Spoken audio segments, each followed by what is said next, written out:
சுவர்க்கம் புகுகின்ற அம்மானாய். கருணாகர சூரீந்திர குருவர்ய பதாம்புஜாம் நவநீத நட்டோத்தம்சாம் குரு பங்கி ஸ்ரீயன்னுமா.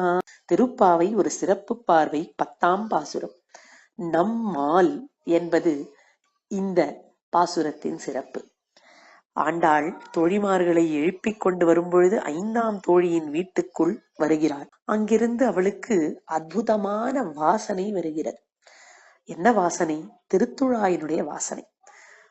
அதை எப்படி பாடுகிறாள் அப்படின்னு பார்த்தா, நாற்றத்துழாய்முடி நாராயணன் நம்மால் அப்படின்னு பாடுறா. தோழியே, உன் வீட்டில் எம்பெருமான் நாராயணன் தன் முடியிலே துளசி மாலையை தரித்து கொண்டு வந்தானோ அப்படின்னு விசாரிக்கிறார். நாற்றத்துழாய் முடி வாசனையை உடைய துளசியை முடியிலே தரித்த அந்த நாராயணன் உன் வீட்டிலே இருக்கிறானோ அப்படின்னு கேட்கும் பொழுது, இந்த நாராயணன் நம்மால் அப்படின்னு சொல்றான். எதுக்காக இதை சொல்றா அப்படிங்கிறத கவனிக்கணும்.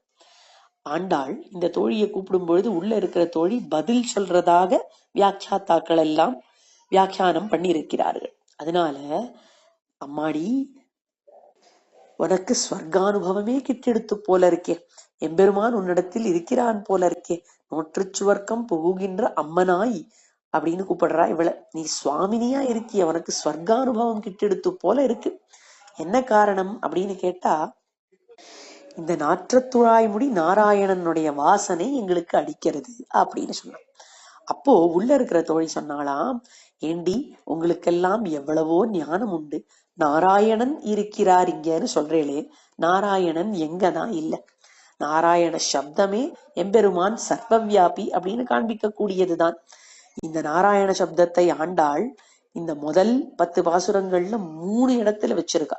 முதல் பாசுரத்துல நாராயணனே நமக்கே பறை தருவான் அப்படின்னு சொன்னா, 7ஆம் பாசுரத்துல நாராயணன் மூர்த்தி கேசவன் சொன்னா, இப்போ நாற்றத்துழாய்முடி நாராயணன் அப்படின்னு சொல்றான். இந்த நாராயணன்னா சர்வவியாபி. அது எப்படி சர்வவியாபி? ரம் அப்படின்னா அழியக்கூடியதுன்னு அர்த்தம், நரம் அப்படின்னா அழியாததுன்னு அர்த்தம், நாரம் அப்படின்னா அழியாததின் கூட்டம் அப்படின்னு அர்த்தம். நாரங்கள் அழியாதவைகளின் கூட்டங்கள் அப்படின்னு அர்த்தம். அழியாதவைகளின் கூட்டங்கள் எவனிடத்தில் இருக்கிறதோ அவன் நாராயணன், நாராயணாம் அயனம். அதே போல இந்த அழியாதவைகளின் கூட்டங்கள் எவனுக்கு இருப்பிடமாக ஆகின்றனவோ அவனும் நாராயணம். நாராக அயனம் யஸ்ய சஹா. தத்புருஷ சமாசம், பகுவ்ரீஹி சமாசம் என்றெல்லாம் ரொம்ப அழகாக சம்ஸ்கிருதத்துல சொல்லுவார்கள். பொருள் என்ன அப்படின்னு கேட்டா ரொம்பவும் சுலபம்.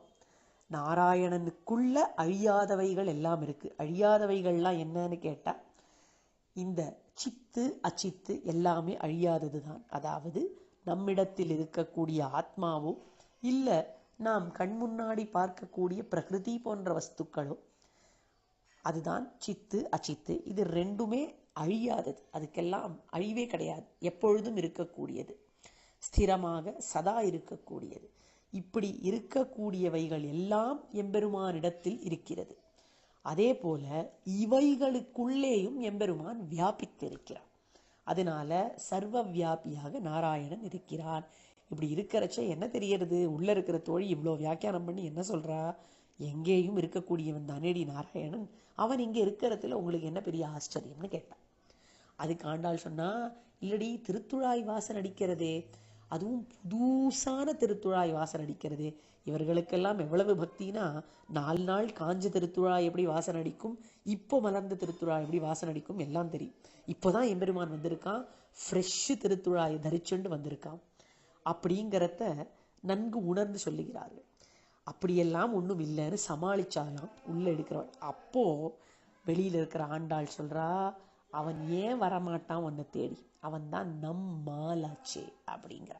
மால் அப்படின்னா வெறித்தனமான அன்பை உடையவன் அப்படின்னு அர்த்தம், வியாமோகம் உடையவன் அர்த்தம். அப்பேற்பட்ட வியாமோகம் உடையவன் அவன் நம்மிடத்தில் வர்றது என்ன ஆச்சரியம்? நம்மாலாச்சு, நமக்காக அவன் இருக்கிறான். பக்தர்களுக்காக எம்பெருமான் இருக்கிறான்.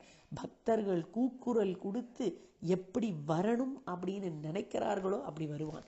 தமருகந்ததெவ்வுருவம் அவ்வுருவம் தானே அப்படின்னு ஆழ்வார் பாடுவார். எந்த ரூபத்தை எடுத்துட்டு அவன் வரணும்னு நினைக்கிறார்களோ பக்தர்கள், அந்த ரூபத்தை எடுத்துட்டு அந்த க்ஷணத்தில் அந்த இடத்துல தோன்றுவான், நரசிம்மமூர்த்தி மாதிரி. அப்பேற்பட்டவன் நம்மாலா இருக்கிறதுனால, உன்னிடத்தில் உன்மேல இருக்கிற வியாமோகத்தினால, நீ வச்ச பக்தி அவ்வளவு வசந்ததா இருக்கிறதுனால வந்திருக்கான்னு தெரியறது. அந்த எம்பெருமானை எங்களோட சேர்ந்து அனுபவிக்கலாமே தோழியே அப்படின்னு சொன்னாளாம் ஆண்டாள்.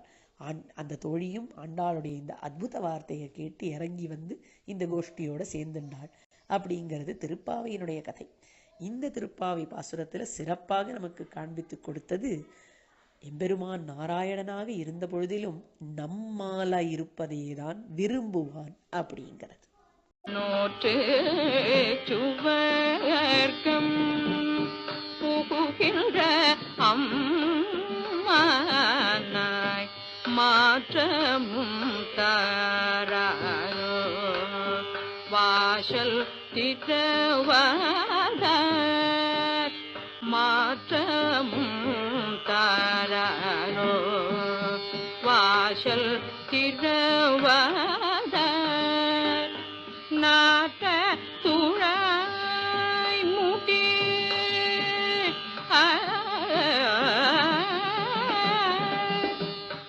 நாட்ட துழாய் முடி நாராயணன் நம்மால் நாட்ட துழாய் முடி நாராயணன் நம்மால் நாட்ட துழாய் முடி நாராயணன் நம்மால் நாட்ட துழாய் முடி நாராயணன் நம்மால் போற்ற கரை தரும் உன்னியனால் பண்டு வரும் நாள் கூற்றத்தின் வாய் வீழ்ந்த கும்பகரணனும் தோற்றும் உனக்கே பெரும் துயில்தான் தந்தானோ ஆற்ற அனந்தல் உடையாய் அருங்கலமே தேற்றமாய் வந்து திரவேலோரெம்பவ